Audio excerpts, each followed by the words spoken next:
ಎಲ್ಲರಿಗೂ ನಮಸ್ಕಾರ. ನಾನು ಇವತ್ತು 2025 ಮಾರ್ಚಲ್ಲಿ ನಡೆದ SSLC ಎಕ್ಸಾಮಿನೇಷನ್ ಬಗ್ಗೆ ಮಾತನಾಡೋಣ ಅಂತ ಬಂದಿದ್ದೀನಿ. ಬೆಂಗಳೂರು ಗ್ರಾಮಾಂತರ ಜಿಲ್ಲೆ SSLC ಎಕ್ಸಾಮಿನೇಷನಲ್ಲಿ 9ನೇ ರ್ಯಾಂಕು ಪಡೆದಿದೆ. 9ನೇ ರ್ಯಾಂಕು ಅಂತಂದರೆ 9ನೇ ಸ್ಥಾನವನ್ನು ಪಡೆದಿದೆ. ಬೆಂಗಳೂರು ಗ್ರಾಮಾಂತರ ಜಿಲ್ಲೆಯಲ್ಲಿ 13,587 ಜನ ಮಕ್ಕಳು ಎಕ್ಸಾಮಿನೇಷನ್ ಬರೀತಾರೆ. 10,057 ಮಂದಿ ಪಾಸ್ ಆಗ್ತಾರೆ. 74% ರಿಸಲ್ಟ್ ಬರುತ್ತೆ. ಇದರ ಪ್ರಕಾರ ಬೆಂಗಳೂರು ಗ್ರಾಮಾಂತರ ಜಿಲ್ಲೆ ರಾಜ್ಯದಲ್ಲಿ 9ನೇ ಸ್ಥಾನವನ್ನು ಪಡೆದಿರುತ್ತದೆ. ಈ 9ನೇ ಸ್ಥಾನವನ್ನು ಪಡೆದಿರತಕ್ಕಂಥ ಬೆಂಗಳೂರು ಗ್ರಾಮಾಂತರ ಜಿಲ್ಲೆಯ ವ್ಯಾಪ್ತಿಯಲ್ಲಿರ್ತಕ್ಕಂಥ 4 ತಾಲೂಕುಗಳ ಪೈಕಿ ದೊಡ್ಡಬಳ್ಳಾಪುರ ತಾಲೂಕು 4ನೇ ಸ್ಥಾನವನ್ನು ಪಡೆದಿದೆ. ಇಲ್ಲಿ ದೊಡ್ಡಬಳ್ಳಾಪುರ ತಾಲೂಕು 68% SSLC ಎಕ್ಸಾಮಿನೇಷನಲ್ಲಿ ಮಕ್ಕಳು ಪಾಸ್ ಆಗಿದ್ದಾರೆ. ದೇವನಹಳ್ಳಿಯಲ್ಲಿ 78%, ನೆಲಮಂಗಲದಲ್ಲಿ 73%, ಹೊಸಕೋಟೆಯಲ್ಲಿ 71% ಫಲಿತಾಂಶ ಬಂದಿದೆ. ಈ ಫಲಿತಾಂಶದ ಜೊತೆಗೆ ದೊಡ್ಡಬಳ್ಳಾಪುರ ತಾಲೂಕಿನ ಹಲವಾರು ಸರ್ಕಾರಿ ಪ್ರೌಢಶಾಲೆಗಳನ್ನು ನಾನು ಭೇಟಿ ಮಾಡಿ ಅಲ್ಲಿನ ಫಲಿತಾಂಶ ಮತ್ತು ಶಿಕ್ಷಕರ ಕೊರತೆ ಬಗ್ಗೆ ನಾನು ನಿಮ್ಮ ಗಮನಕ್ಕೆ ತರಬೇಕನ್ನೋ ಉದ್ದೇಶಕ್ಕೆ ಇವತ್ತು ಈ ವಿಡಿಯೋ ಮಾಡ್ತಾ ಇದ್ದೀನಿ. ಈ ಶಿಕ್ಷಣ ಸಂಸ್ಥೆಗಳ ಪೈಕಿ ಸರ್ಕಾರಿ ಶಾಲೆ ಅಂತಂದರೆ ಆ ಸರ್ಕಾರಿ ಶಾಲೆಯಲ್ಲಿ ಹೆಚ್ಚಿನ ಸಂಖ್ಯೆಯಲ್ಲಿ ಓದ್ತಾ ಇರ್ತಕ್ಕಂಥ ಮಕ್ಕಳೆಲ್ಲ ಬಡ ಮಕ್ಕಳು. ಅದಕ್ಕೋಸ್ಕರನೇ ಸರ್ಕಾರಿ ಶಾಲೆಯನ್ನು ಆಯ್ಕೆ ಮಾಡಿದ್ದೀನಿ. ಸರ್ಕಾರಿ ಶಾಲೆಯ ಶಿಕ್ಷಕರು ಕೂಡ ಹಲವಾರು ಶಾಲೆಗಳಲ್ಲಿ ಕೊರತೆ ಇದೆ. ಆ ಕೊರತೆಯನ್ನು ಕೂಡ BU ಆಗಲಿ DDP ಆಗಲಿ ಗಮನಿಸಿ ಆ ಕೊರತೆಯನ್ನು ತೀರಿಸಬೇಕು. ಮತ್ತು ಕೆಲವು ಕಡೆ ಅತಿಥಿ ಶಿಕ್ಷಕರನ್ನು ನೇಮಕ ಮಾಡಿಕೊಂಡು ಈ ಅತಿಥಿ ಶಿಕ್ಷಕರ ಮುಖಾಂತರ ಹೈಸ್ಕೂಲಲ್ಲಿ ಪಾಠ ಹೇಳ್ತಾ ಇದ್ದಾರೆ. ತುಂಬ ಸಂತೋಷದಾಯ ವಿಚಾರ. ಮತ್ತು ಇನ್ನು ಕೆಲವು ಶಾಲೆಗಳಲ್ಲಿ ಮಕ್ಕಳ ಸಂಖ್ಯೆ ಕಡಿಮೆ ಇದ್ದು ಶಿಕ್ಷಕರು ಕೂಡ ಆ ಸಂಬಂಧಪಟ್ಟ ಸಬ್ಜೆಕ್ಟ್ಗಳಿಗೆಲ್ಲ ಸರಿಯಾಗಿದ್ದಾರೆ, ಯಾವುದೇ ತೊಂದರೆ ಇಲ್ಲ. ಆದರೆ ನಾನು ಪ್ರತಿ ಶಾಲೆಯಲ್ಲಿ ಹೋಗಿದ್ದೀನಿ. ಆ ಶಾಲೆಯ SSLC ಎಕ್ಸಾಮಿನೇಷನ್ ಫಲಿತಾಂಶದ ಬಗ್ಗೆ ನಿಮ್ಮ ಗಮನಕ್ಕೆ ತರ್ತೀನಿ. ಜನಪ್ರತಿನಿಧಿಗಳು ಯಾರನ್ನ ನೋಡ್ತಾ ಇದ್ದರೆ ನಮ್ಮ ಬೆಂಗಳೂರು ಗ್ರಾಮಾಂತರ ಜಿಲ್ಲೆಯಲ್ಲಿ ಶಿಕ್ಷಣಕ್ಕೆ ಆದ್ಯತೆ ಕೊಡಬೇಕು ಅಂತ ನಿಮ್ಮ ಮನಸ್ಸಲ್ಲಿ ಏನೇನು ಇದ್ದರೆ ತಕ್ಷಣ ಹೈಸ್ಕೂಲಲ್ಲಿ ಇರ್ತಕ್ಕಂಥ ಖಾಲಿ ಹುದ್ದೆಗಳನ್ನು ಭರ್ತಿ ಮಾಡೋಂಗೆ ಸರ್ಕಾರದ ಮೇಲೆ ಒತ್ತಡ ತರಬೇಕು. ಬಡ ಮಕ್ಕಳ ವಿದ್ಯಾಭ್ಯಾಸಕ್ಕೆ ಯಾವುದೇ ತೊಂದರೆ ಇಲ್ಲದಂಗೆ ನೋಡಬೇಕು ಅಂತ ನಾನು ಮನವಿ ಮಾಡ್ತಾಯಿದ್ದೀನಿ. ಮತ್ತು ಇವಾಗ ಎಲ್ಲ ಶಾಲೆಗಳಲ್ಲಿ ಹೋಗಿ ದೊಡ್ಡಬಳ್ಳಾಪುರ ತಾಲೂಕಲ್ಲಿ ಎಲ್ಲ ಶಾಲೆಗಳಿಗೆ ಹೋಗಿ ನಾನು ಈ ಫಲಿತಾಂಶವನ್ನು ನಿಮ್ಮ ಗಮನಕ್ಕೆ ತರ್ತಾ ಇದ್ದೀನಿ. ಈ ಪೂರ್ತಿ ನೋಡಿ, ಶಿಕ್ಷಣಕ್ಕೆ ಸಂಬಂಧಪಟ್ಟಂತೆ ಮಕ್ಕಳಿಗೆ ಯಾವುದೋ ತೊಂದರೆ ಇಲ್ಲದಂತೆ ನೋಡಬೇಕನ್ನೋದು ನನ್ನ ಅಭಿಪ್ರಾಯ. ಕೆಲವು ಒಳ್ಳೆಯ ಶಿಕ್ಷಕರು ಇದ್ದಾರೆ, ಕೆಲವರು ಕೆಟ್ಟ ಶಿಕ್ಷಕರು ಇದ್ದಾರೆ. ಹೈಸ್ಕೂಲ್ ಮಟ್ಟಕ್ಕೆ ಹೋದರೆ ನನಗೆ ಗೊತ್ತಿರತಕ್ಕಂಥ ವಿಚಾರವನ್ನು ನೇರವಾಗಿ ಹೇಳ್ತಾ ಇದ್ದೀನಿ. ಹೈಸ್ಕೂಲ್ ಟೀಚರ್ಸು 99% ಯಾರೂ ಕೂಡ ಶಾಲೆಗೆ ಹೋಗದೆ ಚಕ್ಕರ್ ಹೊಡೆಯೋದು ಮತ್ತು ಶಾಲೆಗೆ ಹೋದ್ಮೇಲೆ ಪಾಠ ಹೇಳ್ದಂಗಿರೋದು ಇಲ್ಲ ಅಂತ ನಾನು ಭಾವಿಸಿದ್ದೀನಿ. ಅದಕ್ಕೋಸ್ಕರನೇ ನಾನು ದೊಡ್ಡಬಳ್ಳಾಪುರ ತಾಲೂಕಿನ ಏನು ಸರ್ಕಾರಿ ಪ್ರೌಢಶಾಲೆಗಳ ವಿವರಗಳನ್ನು ನಿಮ್ಮ ಗಮನಕ್ಕೆ ತರ್ತಾ ಇದ್ದೀನಿ. ಇವತ್ತು ನಾವು ದೊಡ್ಡಬಳ್ಳಾಪುರ ತಾಲೂಕು ಚೆನ್ನವೀರಿನಲ್ಲಿ ಸರ್ಕಾರಿ ಪ್ರೌಢಶಾಲೆಯಲ್ಲಿದ್ದೀವಿ. ಪ್ರೌಢಶಾಲೆಯಲ್ಲಿ 2024-25 ಸಾಲಿನಲ್ಲಿ ಇಲ್ಲಿ ಒಟ್ಟು 46 ಜನ ಎಕ್ಸಾಮ್ ಬರೆದಿದ್ದಾರೆ. SSLC ಎಕ್ಸಾಮಿನೇಷನ್ನು 37 ಜನ ಪಾಸ್ ಆಗಿದ್ದಾರೆ, 9 ಜನ ಫೇಲ್ ಆಗಿದ್ದಾರೆ. ಎರಡನೇ ಟೈಮ್ ಎಕ್ಸಾಮ್ ಮಾಡಿದಾಗ ಮತ್ತೆ 3 ಜನ ಪಾಸ್ ಆಗಿದ್ದಾರೆ. ಅಂದರೆ ಈ 6 ಜನ ಫೇಲ್ ಆಗಿದ್ದಾರೆ. ಒಟ್ಟು 80% ರಿಸಲ್ಟ್ ಬಂದಿದೆ. ಈ 80% ಪೈಕಿ 8ನೇ ತರಗತಿಯಿಂದ 10ನೇ ತರಗತಿವರೆಗೂ 160 ಜನ ಮಕ್ಕಳು ಓದ್ತಾ ಇದ್ದಾರೆ. ಇಲ್ಲಿ ಸಮಸ್ಯೆ ಏನು ಅಂತಂದರೆ PET ಮೇಸ್ಟ್ರ್ ಇಲ್ಲ ಮತ್ತು SDCK ಕ್ಲರ್ಕ್ ಇಲ್ಲ. ಈಗ ಎಕ್ಸಾಮಿನೇಷನ್ ಬಂದಾಗ ಎಕ್ಸಾಮು ಎಲ್ಲ ಪಾಸ್ ಮಾಡಿದ್ದು ಎಲ್ಲ ಕರೆಕ್ಟಾಗೈತೆ. ಆದರೆ ಈ ಸಬ್ಜೆಕ್ಟಿವೇಜು ಎಲ್ಲ ಟೀಚರ್ಸ್ ಇದ್ದಾರೆ, ಸುಸೂತ್ರವಾಗಿ ನಡೀತಾ ಐತೆ. SSLC ಎಕ್ಸಾಮಿನೇಷನಲ್ಲಿ 80% ಪಾಸ್ ಆಗಿದ್ದಾರೆ. ಪಾಸ್ ಆಗಿರೋ ಬಗ್ಗೆ ಮುಖೋಪಾಧ್ಯಾಯ ಯೋಗಿನಾರಾಯಣ ಮೂರ್ತಿಯವರು ಈ ವಿಷಯವನ್ನು ತಿಳಿಸಿದ್ದಾರೆ. ಕಾಡುತಿಪ್ಪೂರು ಶಾಲೆಯಲ್ಲಿದ್ದೀವಿ. ಇಲ್ಲಿ ಒಟ್ಟು 39 ಮಕ್ಕಳು ಎಕ್ಸಾಮ್ ಬರೆದಿದ್ದಾರೆ. 29 ಜನ ಪಾಸ್ ಆಗಿದ್ದಾರೆ, 10 ಜನ ಫೇಲ್ ಆಗಿದ್ದಾರೆ. Total percentage 75%. ಇಲ್ಲಿ ಶಿಕ್ಷಕರ ಕೊರತೆ ಇದೆ. ಕನ್ನಡ ಸಬ್ಜೆಕ್ಟ್ಗೆ ಪಾಠ ಹೇಳೋ ಶಿಕ್ಷಕರಿಲ್ಲ, ಸೋಷಿಯಲ್ ಸೈನ್ಸ್ಗೂ ಇಲ್ಲ, ಮತ್ತು ಹಿಂದಿಗೂ ಇಲ್ಲ. ಆದರೂ ಕೂಡ 75% ತಂದಿರೋದು ಗ್ರೇಟ್ ಅಂತ ಹೇಳ್ಬೋದು. ಅತಿಥಿ ಶಿಕ್ಷಕರ ಮುಖಾಂತರನೇ ಈ ರಿಸಲ್ಟ್ ಬಂದೈತೆ ಅಂತ ಹೇಳ್ತಾ ಇದ್ದಾರೆ. ಯಾಕೆಂದರೆ 3 ಅತಿಥಿ ಶಿಕ್ಷಕರನ್ನ ನೇಮಿಸ್ಕೊಂಡಿದ್ದಾರೆ. ಇದರ ಪ್ರಕಾರ ಪಾಠ ಹೇಳ್ತಿದ್ದಾರೆ. ಸರ್ಕಾರಿ 3 ಪೋಸ್ಟು ಹಿಂದಿ, ಸೋಷಿಯಲ್ ಸೈನ್ಸು ಮತ್ತು ಕನ್ನಡ ಸಬ್ಜೆಕ್ಟು ಶಿಕ್ಷಕರನ್ನು ಇಲ್ಲಿ ಭರ್ತಿ ಮಾಡಬೇಕಾದ ಅವಶ್ಯಕತೆ ಇದೆ. ಉಳ್ಕುಂಟೆ ಶಾಲೆಯಲ್ಲಿ ಸರ್ಕಾರಿ ಹೈಸ್ಕೂಲಲ್ಲಿದ್ದೀವಿ. ಇಲ್ಲಿ 2020-25ನೇ ಸಾಲಿನಲ್ಲಿ 57 ಜನ ಮಕ್ಕಳು SSLC ಎಕ್ಸಾಮಿನೇಷನ್ ಬರೆದಿದ್ದಾರೆ. ಇದರಲ್ಲಿ 46 ಜನ ಪಾಸ್ ಆಗಿದ್ದಾರೆ, 11 ಜನ ಫೇಲ್ ಆಗಿದ್ದಾರೆ. ಒಟ್ಟು ಪರ್ಸೆಂಟೇಜ್ 81% ಆಗುತ್ತೆ. ಇಲ್ಲಿ ಕೂಡ ಹಿಂದಿ ಪಾಠ ಮಾಡೋಕ್ಕೆ ಶಿಕ್ಷಕರಿಲ್ಲ ಮತ್ತು ಸೋಷಿಯಲ್ ಸೈನ್ಸ್ಗೂ ಶಿಕ್ಷಕರಿಲ್ಲ. ಅಲ್ಲಿಗೆ ಕೂಡ 81% ತಂದಿರೋದು ಗ್ರೇಟು. ಮತ್ತು 8ರಿಂದ 10ನೇ ತರಗತಿವರೆಗೂ ಈಗ 150 ಜನ ಮಕ್ಕಳಿದ್ದಾರೆ. ಉಳ್ಕುಂಟೆ ಸರ್ಕಾರಿ ಪ್ರೌಢಶಾಲೆಯಲ್ಲಿ ವಿಶಾಲವಾದ ಮೈದಾನ ಇದೆ. ಮಕ್ಕಳಿಗೆ ಎಲ್ಲ ಥರವಾದ ಗೇಮ್ಗಳು ಆಡಿಸ್ತಾರೆ. ತುಂಬ ಚೆನ್ನಾಗೈತೆ ಮೈದಾನ. ಇಷ್ಟು ವಿಶಾಲವಾದ ಮೈದಾನ ನಮ್ಮ ದೊಡ್ಡಬಳ್ಳಾಪುರ ತಾಲೂಕಲ್ಲಿ ಎಲ್ಲಿ ಇಲ್ಲ ಅನ್ನಿಸ್ತದೆ. ನಾವು ದೊಡ್ಡಬೆಳವಂಗಲ ಸರ್ಕಾರಿ ಪ್ರೌಢಶಾಲೆಯಲ್ಲಿದ್ದೀವಿ. ಇಲ್ಲಿ 140 ಜನ ಮಕ್ಕಳು SSLC ಎಕ್ಸಾಮ್ ಬರೆದಿದ್ದಾರೆ. ಇವ್ರ ಪೈಕಿ 102 ಜನ ಪಾಸ್ ಆಗಿದ್ದಾರೆ, 38 ಜನ ಫೇಲ್ ಆಗಿದ್ದಾರೆ. 73%. ಈ 73% ಬರೋದಕ್ಕೂ ಕೂಡ ತುಂಬ ಘಾಸಿಪಟ್ಟು ಮಕ್ಕಳು ಪಾಠ ಹೇಳಿ ಪಾಸ್ ಆಗಿದ್ದಾರೆ. ಇದರ ಜೊತೆಗೆ ಇಲ್ಲಿ ಕೂಡ ಸೋಷಿಯಲ್ ಸೈನ್ಸು ಮತ್ತು ಇಂಗ್ಲೀಷು ಮತ್ತು ಹಿಂದಿ ಬೋಧಕರ ಕೊರತೆ ಇದೆ. ನಾವು ರಿಸಲ್ಟ್ ತರೋದಲ್ಲ ದೊಡ್ಡದು, ಜನಪ್ರತಿನಿಧಿಗಳು ಮತ್ತು DDPI BEO ಅವರು ಕೂಡ ಗಮನಿಸಬೇಕಂಥದ್ದು. ಹಿಂದಿ, ಸೋಷಿಯಲ್ ಸೈನ್ಸು ಮತ್ತು ಇಂಗ್ಲೀಷ್ಗೆ ಪಾಠ ಹೇಳೋರೇ ಇಲ್ಲ ಇಲ್ಲಿ. ಸೋಷಿಯಲ್ ಸೈನ್ಸ್ಗಂತೂ ಯಾರು ಗೆಸ್ಟ್ ಟೀಚರ್ ಸಿಕ್ಕಿದಾರಂತೆ, ಗೆಸ್ಟ್ ಟೀಚರಿಂದ ಪಾಠ ಹೇಳಿಸ್ತಾ ಇದೆ. ಲಾಸ್ಟ್ ಇಯರು 2025ರಲ್ಲಿ ಈ ಎಕ್ಸಾಮ್ ಮಾಡುವಾಗ ಗೆಸ್ಟ್ ಟೀಚರ್ ಇರಲಿಲ್ಲ. ಅಲ್ಲಿಗೇನು ಟೀಚರ್ಸೇ ಕಷ್ಟಪಟ್ಟು ಪಾಠ ಹೇಳಿ ಈ 73% ರಿಸಲ್ಟ್ಗೆ ತಂದಿಟ್ಟಿದ್ದಾರೆ. ಈ ಅಧಿಕಾರಿಗಳು ಕೊರತೆ ಇರತಕ್ಕಂಥ ಸೋಷಿಯಲ್ ಸೈನ್ಸು ಮತ್ತು ಇಂಗ್ಲೀಷು, ಹಿಂದಿ ಸಬ್ಜೆಕ್ಟ್ ಬೋಧನೆ ಮಾಡೋದಕ್ಕೆ ನೇಮಕ ಮಾಡಬೇಕು ಅಂತ ಒತ್ತಾಯ ಸ್ಥಳೀಯರು ಪೋಷಕರು ಒತ್ತಾಯ ಮಾಡ್ತಾ ಇದ್ದಾರೆ. ಎಲ್ಲರಿಗೂ ನಮಸ್ಕಾರ. ಇವತ್ತು ನಾವು ಅನಿಬೆ ಸರ್ಕಾರಿ ಶಾಲೆಯಲ್ಲಿದ್ದೀವಿ. ಇಲ್ಲಿ 2025ರಲ್ಲಿ ಒಟ್ಟು 39 ಜನ ಮಕ್ಕಳು ಎಕ್ಸಾಮಿನೇಷನ್ ಬರೆದಿದ್ದಾರೆ. ಇದರಲ್ಲಿ 24 ಜನ ಪಾಸ್ ಆಗಿದ್ದಾರೆ, 13 ಜನ ಫೇಲ್ ಆಗಿದ್ದಾರೆ. 13 ಜನ ಫೇಲ್ ಆಗಿದ್ದಾರೆ. 59% ತುಂಬ ಕಳಪೆ ರಿಸಲ್ಟ್ ಇದು. ಕೇವಲ 39 ಜನ ಮಕ್ಕಳು ಎಕ್ಸಾಮಿನೇಷನ್ ಬರೆದ್ರೆ ಇದರಲ್ಲಿ 59% ಮಾತ್ರ ಪಾಸ್ ಆಗಿದ್ದಾರೆ. ಉಳಿದವರು ಇಲ್ಲಿ ಕೂಡ ಹನುಮಂತರಾಜು ಅಂತ ಮುಖ್ಯ ಶಿಕ್ಷಕರು ಮಾರ್ಚಲ್ಲಿ ಇಲ್ಲಿ ಅಪಾಯಿಂಟ್ ಆಗಿದ್ದಾರೆ. ಅಂದರೆ ಹೊಸದಾಗಿ ಇಲ್ಲಿ ವರ್ಗಾವಣೆ ಆಗಿ ಬಂದಿದ್ದಾರೆ. ಜೂನಲ್ಲಿ ಮತ್ತು ಬೆಂಗಳೂರು ಡೈಟ್ಗೆ ನಿಯೋಜನೆ ಮಾಡಿಸ್ಕೊಂಡು ಹೋಗಿದ್ದಾರೆ. ಇಲ್ಲಿ HM ಕೊರತೆ ಇದೆ.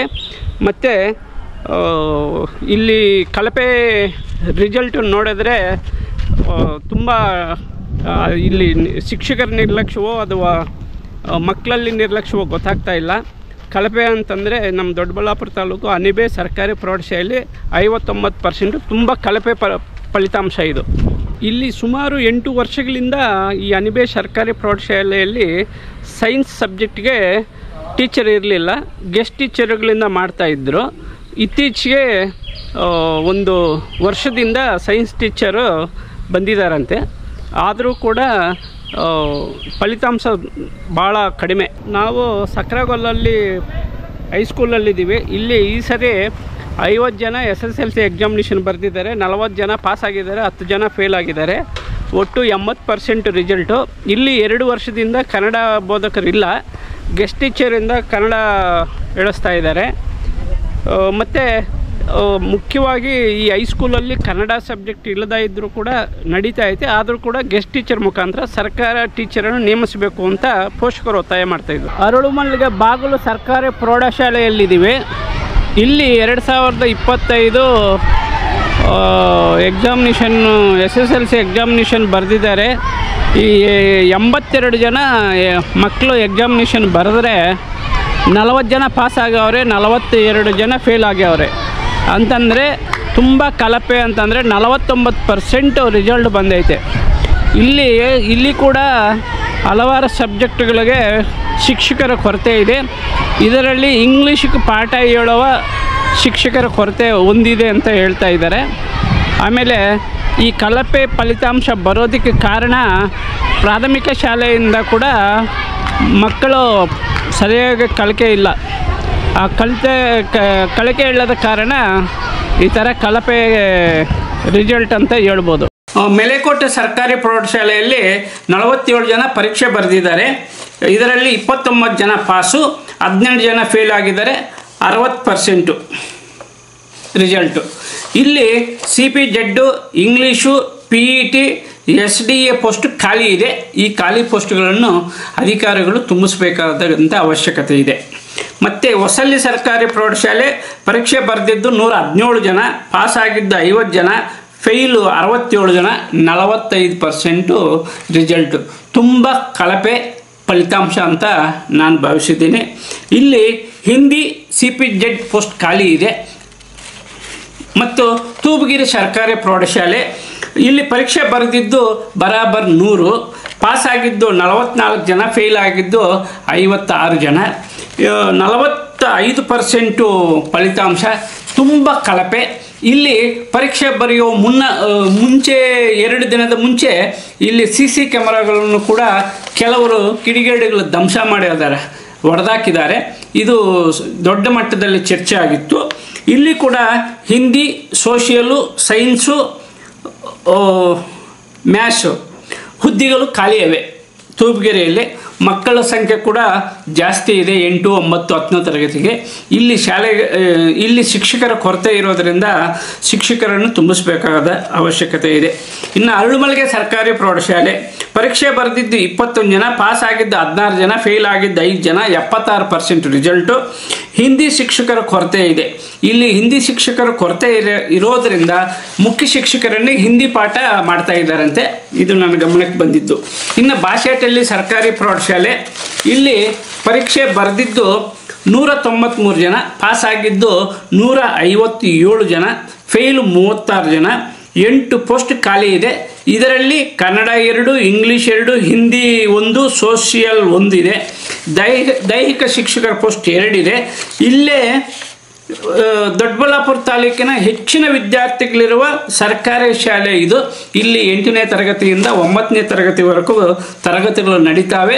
524 ಜನ ಮಕ್ಕಳು 8, 9, 10ರಲ್ಲಿ ಓದ್ತಾ ಇದ್ದಾರೆ. ಇಲ್ಲಿ ಯಾವ ಸಮಸ್ಯೆ ಬಂದರೂ ಕೂಡ ತಕ್ಷಣ ಅಧಿಕಾರಿಗಳು ಬಗೆಹರಿಸಬೇಕಂತ ಅವಶ್ಯಕತೆ ಇದೆ. ಯಾಕೆಂದರೆ 524 ಜನ ಮಕ್ಕಳು ಇರತಕ್ಕಂಥ ಅತಿ ದೊಡ್ಡ ಸರ್ಕಾರಿ ಶಾಲೆ, ಸರ್ಕಾರಿ ಪ್ರೌಢಶಾಲೆ ಬಾಶೆಟ್ಟಲ್ಲಿ. ಇಲ್ಲಿ ಶಿಕ್ಷಕರು ಕೂಡ ತುಂಬ ಚೆನ್ನಾಗಿ ಪಾಠ ಹೇಳ್ತಾ ಇದ್ದಾರೆ. ಅದಕ್ಕೆ ನೋಡ್ರಿ, 193 ಜನ ಪರೀಕ್ಷೆ ಬರೆದರೆ 157 ಜನ ಪಾಸ್ ಆಗಿದ್ದಾರೆ. ಫೇಲ್ ಆಗಿರೋದು ಕೇವಲ 36 ಜನ. ಅಂದರೆ 8 ಪೋಸ್ಟ್ ಖಾಲಿ ಐತೆ. 8 ಪೋಸ್ಟ್ ಖಾಲಿ ಇದ್ದರೆ ಮಕ್ಕಳಿಗೆ ಎಲ್ಲರೇ ನ್ಯಾಯ ಸಿಗುತ್ತೆ.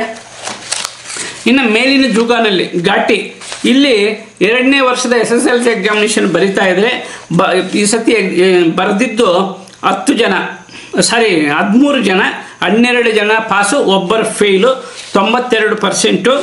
ಘಾಟಿ ಸರ್ಕಾರಿ ಶಾಲೆಗೆ ಜಾಗ ಮಂಜೂರಾಗಿದೆ. ಅಲ್ಲಿ ಈಗ ಪ್ರೈಮರಿ ಶಾಲೆಯ ಆವರಣದಲ್ಲಿನೇ ಹೈಸ್ಕೂಲ್ ಕೂಡ ನಡೀತಾ ಇದೆ.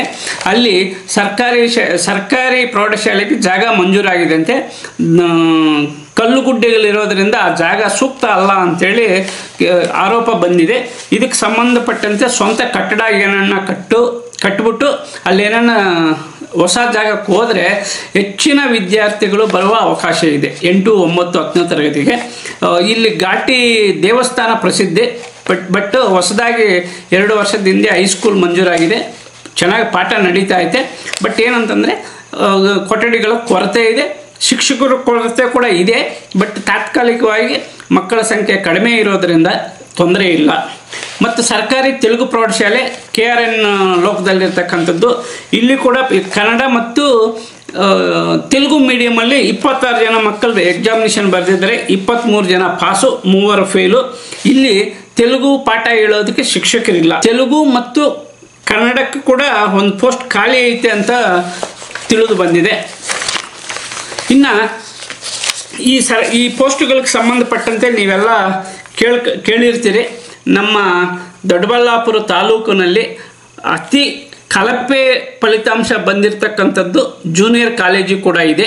ಜೂನಿಯರ್ ಕಾಲೇಜು ಕೂಡ 50% ಒಳಗಡೆನೆ ಪಾಸ್ ಆಗಿರ್ತಕ್ಕಂಥ ವಿಚಾರ ತಿಳಿದು ಬಂದಿದೆ. ಇಲ್ಲಿ ಕೂಡ ಹಲವಾರು ಶಿಕ್ಷಕರ ಹುದ್ದೆಗಳು ಖಾಲಿ ಇದ್ದು ಪಾಠ ಹೇಳೋಕ್ಕೆ ಶಿಕ್ಷಕರಿಲ್ಲ.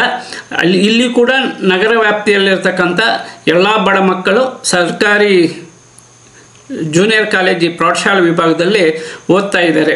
ಈಗ ನಾನು ಏನು ಹೇಳಿದನು ಈ ವಿಷಯ 100ಕ್ಕೂ 100 ಸತ್ಯವಾದದ್ದು.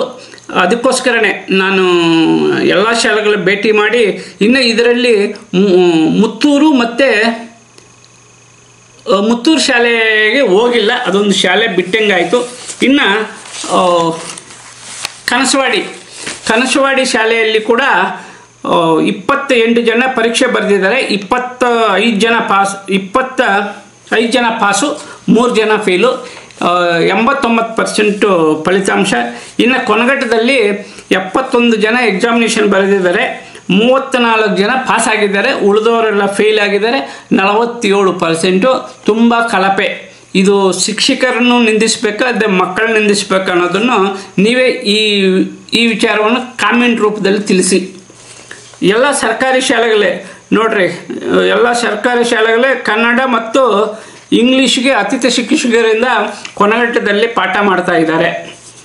ಇಲ್ಲಿ ಕೂಡ ಕನಸವಾಡಿಯಲ್ಲೂ ಕೂಡ ದೈಹಿಕ ಶಿಕ್ಷಕ ಮತ್ತು ಕನ್ನಡ ಶಿಕ್ಷಕ ಹುದ್ದೆ ಖಾಲಿ ಇದೆ. ಅಲ್ಲಿ ಕೂಡ ಅತಿಥಿ ಶಿಕ್ಷಕರನ್ನು ನೇಮಿಸಿಕೊಂಡು ಪಾಠ ಮಾಡ್ತಿದ್ದಾರೆ. ಈ ವಿಚಾರ ಈ ಸಮಸ್ಯೆಗಳ ಬಗ್ಗೆ ಮಾನ್ಯ ಉಪನಿರ್ದೇಶಕರು, ಮಾನ್ಯ ಕ್ಷೇತ್ರ ಶಿಕ್ಷಣಾಧಿಕಾರಿಗಳು ಗಮನ ಹರಿಸಿ 2026ರಲ್ಲಿ ನಡೆಯುವ SSLC ಎಕ್ಸಾಮಿನೇಷನ್ನಲ್ಲಿ ಉತ್ತಮ ಫಲಿತಾಂಶ, ಕನಿಷ್ಠ ಸರ್ಕಾರಿ ಶಾಲೆಯಲ್ಲಿ ಓದುತ್ತಾ ಇರ್ತಕ್ಕಂಥ ಮಕ್ಕಳು 35 ಮಾರ್ಕ್ಸ್ ತಗೊಳಕ್ಕಾಗದೇ ಇದ್ದರೆ ಹೆಂಗ್ರಿ ನೀವೇ ಹೇಳಿ. 35 ಮಾರ್ಕ್ಸ್ಗೂ ನೀವು ಪಾಠ ಹೇಳ್ತಾ ಇದ್ರೋ ಇಲ್ಲೋ, ಮಕ್ಕಳಿಗೆ ಆ ಪಾಠ ಅರ್ಥ ಆಗ್ತಾ ಇಲ್ವೋ ನಮ್ಗೆ ಗೊತ್ತಾಗಲ್ಲ. ಫಲಿತಾಂಶ ಮಾತ್ರ ಬೆಂಗಳೂರು ಗ್ರಾಮಾಂತರ ಜಿಲ್ಲೆಯಲ್ಲಿ ನಮ್ಮ ದೊಡ್ಡಬಳ್ಳಾಪುರ ತಾಲೂಕು 68% ಕೊನೆಯಲ್ಲಿದ್ದೀವಿ. ಎಲ್ಲ ಸರ್ಕಾರಿ ಸೌಲಭ್ಯಗಳು ಸಿಗುವ ನಮ್ಮ ಬೆಂಗಳೂರು ಗ್ರಾಮಾಂತರ ಜಿಲ್ಲೆ 74% ಅಂತೂ ಕೂಡ ನಾಚಿಕೆಗೇಡು. ಯಾತಕ್ಕಂತಂದರೆ ಮೊದಲನೇ ಸ್ಥಾನದಲ್ಲಿ ದಕ್ಷಿಣ ಕನ್ನಡ, ಮೊದಲನೇ ಸ್ಥಾನದಲ್ಲಿ ದಕ್ಷಿಣ ಕನ್ನಡ, 2ನೇ ಸ್ಥಾನದಲ್ಲಿ ಉಡುಪಿ, 3ನೇ ಸ್ಥಾನದಲ್ಲಿ ಉತ್ತರ ಕನ್ನಡ, 4ನೇ ಸ್ಥಾನದಲ್ಲಿ ಶಿವಮೊಗ್ಗ, 5ನೇ ಸ್ಥಾನದಲ್ಲಿ ಕೊಡಗು, 6ನೇ ಸ್ಥಾನದಲ್ಲಿ ಹಾಸನ, 7ನೇ ಸ್ಥಾನದಲ್ಲಿ ಶಿರಸಿ, 8ನೇ ಸ್ಥಾನದಲ್ಲಿ ಚಿಕ್ಕಮಗಳೂರು, 9ನೇ ಸ್ಥಾನದಲ್ಲಿ ಬೆಂಗಳೂರು ಗ್ರಾಮಾಂತರ ಜಿಲ್ಲೆ ಇರೋದು. ಎಲ್ಲ ನೋಡ್ರಿ, ಉಡುಪಿ ಕಡೆ ಮತ್ತು ದಕ್ಷಿಣ ಕನ್ನಡ ಹತ್ತು ಕಡೆ ಹೋದರೆ ಕನಿಷ್ಠ ಮಕ್ಕಳು ಓಡಾಡೋಕ್ಕೆ ಬಸ್ ಸೌಕರ್ಯ ಕೂಡ ಸರಿಯಾಗಿಲ್ಲ. ಅಂಥದ್ರಲ್ಲಿ ಉತ್ತಮ ಫಲಿತಾಂಶ ಬರ್ತೈತೆ. ನಮ್ಮ ಎಲ್ಲ ಸೌಲಭ್ಯಗಳಿದ್ದು ಕೂಗಳತೆ ಅಷ್ಟು ದೂರದಲ್ಲಿ ಬೆಂಗಳೂರು ರಾಜಧಾನಿ ಇದೆ, ಅಷ್ಟು ಸೌಲಭ್ಯಗಳಿದ್ದರೂ ಕೂಡ ನಮ್ಮ ಬೆಂಗಳೂರು ಗ್ರಾಮಾಂತರ ಜಿಲ್ಲೆ ಕಳಪೆ ಫಲಿತಾಂಶ. ಅದರಲ್ಲಿ ದೊಡ್ಡಬಳ್ಳಾಪುರ ತಾಲೂಕು ಅಂತೂ 68%ಇಂದ ಇನ್ನೂ ಕಳಪೆ. ಯಾರನ್ನು ನೋಡಿದರೆ ಏನ್ರಿ ನಿಮ್ಮ ತಾಲೂಕಿನಲ್ಲಿ ಹೈಸ್ಕೂಲ್ ಫಲಿತಾಂಶ ಹಿಂಗೈತೆ ಅಂತಂದರೆ ನಾವೇ ತಲೆ ಬಗ್ಬೇಕಾಗತ್ತೆ. ಆ ಪರಿಸ್ಥಿತಿಯಲ್ಲಿದೆ ನಮ್ಮ ದೊಡ್ಡಬಳ್ಳಾಪುರ ತಾಲೂಕು. ಎಲ್ಲರೂ ಕೂಡ ಶಿಕ್ಷಣಕ್ಕೆ ಒತ್ತು ಕೊಟ್ಟು ಏನಾದ್ರು ಸಮಸ್ಯೆಗಳು ಬಂದಾಗ ಸರ್ಕಾರನೇ ಮಾಡ್ತೈತೆ ಅಂತ ಅನ್ಕೋಬೇಡ್ರಿ. ನಮ್ಮ ಕೈಯಿಂದ ಆಗೋ ಸಹಾಯವನ್ನು ಮಕ್ಕಳಕ್ಕೋಸ್ಕರ, ನಮ್ಮ ಸರ್ಕಾರಿ ಶಾಲೆಗಳಿಗೋಸ್ಕರ ಮಾಡಬೇಕಂತ ಮನವಿ ಮಾಡ್ತಾ ಇದ್ದೀವಿ.